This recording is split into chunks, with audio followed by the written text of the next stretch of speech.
In this session, we will solve two more questions. Again, from organic chemistry, the two questions are from haloalkanes and haloarenes, organic compounds containing halogens. Okay, so now let's go to question number 5. Which of the following reactions will produce cumene or isopropyl benzene as the major product? 4 reactions have been depicted here. Okay, so now the 4 options have been shown here. Which amongst the 4 options would be the correct answer to this question? So before we start solving each of these reactions independently, let's first identify or write down the structure of the expected major product. So here we have benzene. We need isopropyl benzene. So we have a CH, CH3 and CH3. So CH3 twice, C6H5 is cumene or isopropyl benzene. Okay, so let's see which amongst these reactions will produce isopropyl benzene as the major product. Let's solve each of these questions in each of these reactions independently. Now focus on the reagent here.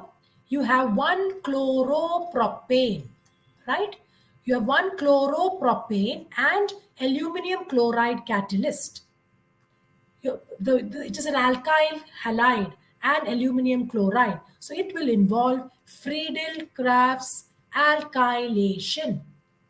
Friedel-Crafts alkylation reaction, which is an electrophilic substitution reaction of benzene, right? So that is a reaction occurring here, electrophilic substitution reaction of benzene.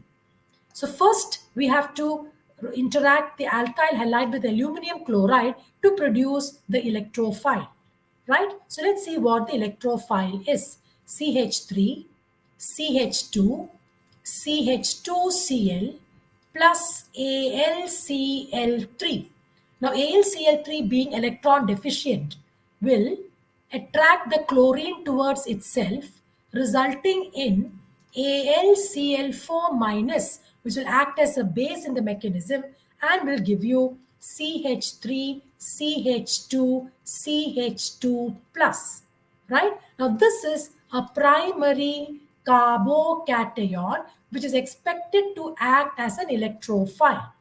But let's see if a more stable carbocation can be produced by any rearrangement.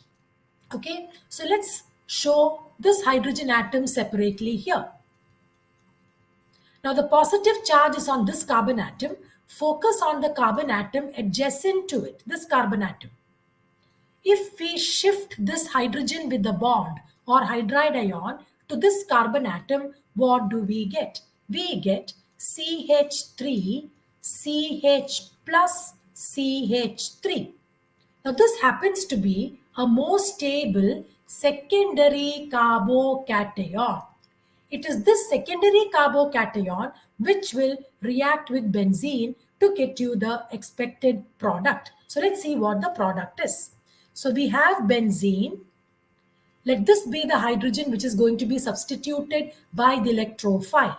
Now this is the electrophile CH3, CH plus CH3, right? So what happens is the hydrogen will be removed by the base AlCl4 minus, right? So we have the base here AlCl4 minus, and this hydrogen will be replaced by the electrophile. So what is the electrophile? CH, CH3 twice plus H plus, right? And this is nothing but cumene or isopropyl chloride. So you get the expected product cumene from benzene and from the reaction between benzene and 1 chloropropane in the presence of anhydrous aluminum chloride. Now let's move on to the next reaction, where we have benzene reacting with propene, right? Benzene reacting with propene. CH3, CH double bond CH2. Now CH3, CH double bond CH2 reacts with sulfuric acid. So in the presence of sulfuric acid, a hydrogen ion is added where? To the more substituted carbon atom. So this bond will shift here and you get CH3, CH single bond, and to this carbon atom, the hydrogen ion gets attracted. You get CH3 and this carbon atom will acquire a positive charge, producing a stable secondary carbocation which can act as an electrophile. So here again, electrophilic substitution reaction occurs and this hydrogen on the benzene ring is substituted by the electrophile which is CH3, CH plus CH3, the isopropyl ion, okay, and you carbocation and you get isopropyl benzene. You get isopropyl benzene or cumene. So this reaction also involves electrophilic substitution reaction and will produce the expected major product which is cumene. Now let's look into the third reaction. Now this is isopropyl alcohol or propan-2-ol. Now, in the presence of concentrated sulfuric acid, dehydration occurs. OH minus will be lost. So, minus OH minus producing a carbocation intermediate. Now, this carbocation is a stable one. It is a secondary carbocation which will act as an electrophile and will produce the expected product, namely, so this hydrogen will be substituted by this electrophile to give you cumene, CH3 twice, which is also cumene. So reaction number 3 also involved electrophilic substitution reaction.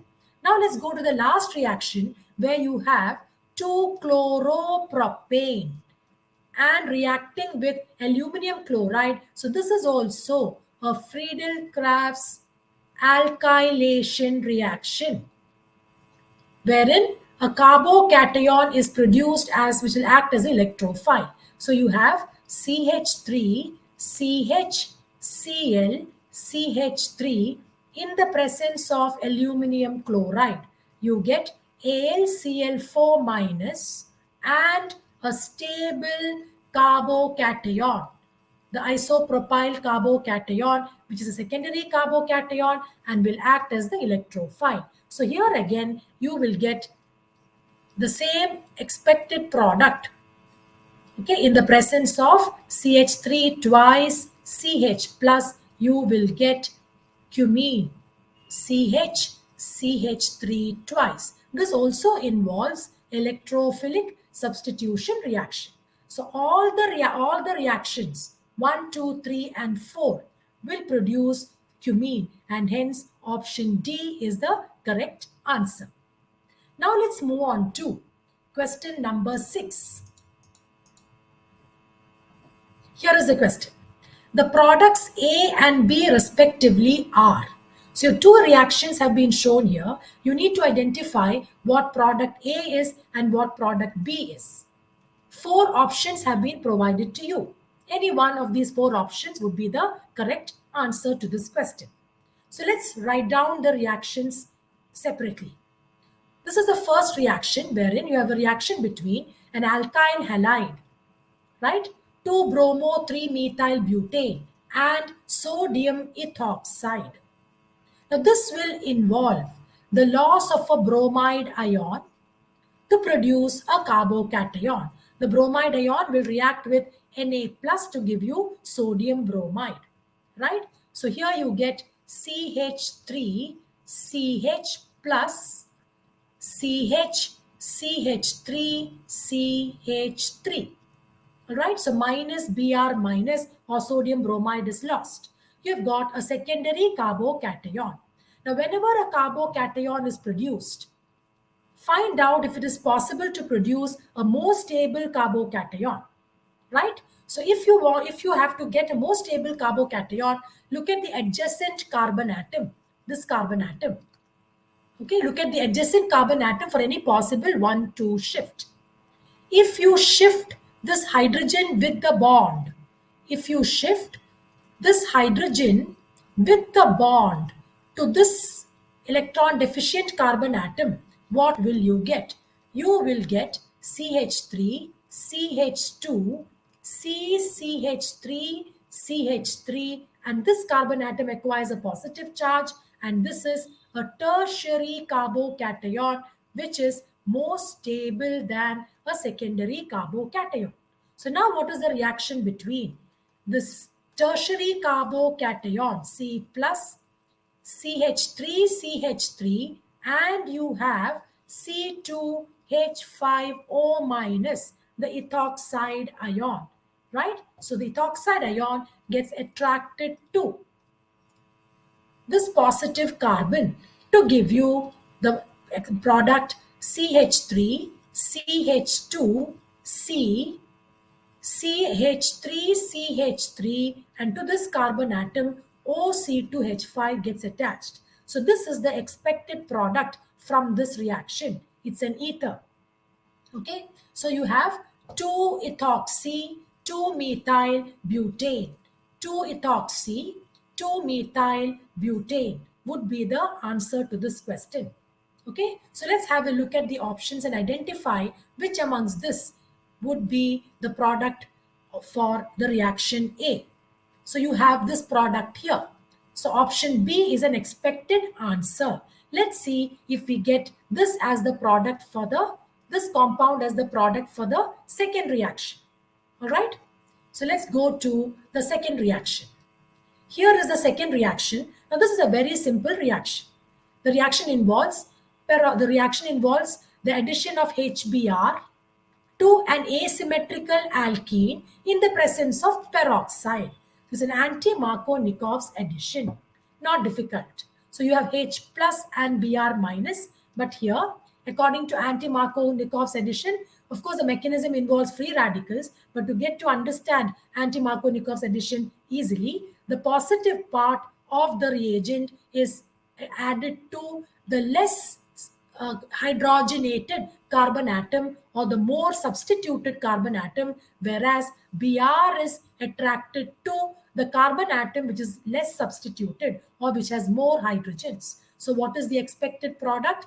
CH2Br, single bond, CH, CH3, CH2, CH3, 1 bromo, 2-methyl butane would be the answer to this question. Now, the mechanism involves free radical reaction, although I've shown plus and minus here just to make anti-Markovnikov addition similar to the discussion that we have in Markovnikov's addition. Okay, so the positive part goes to the positive part goes to that carbon atom which is more substituted or which has got less hydrogens, opposite to that of Markovnikov's addition. So now let's see whether option B gives us the expected answer, and we've got the expected answer here. So option B is the correct answer to this question. So these were two of the many types of reactions or many types of concepts that you may come across in this chapter. So please watch the next set of questions in the next session, which is tomorrow. Thank you.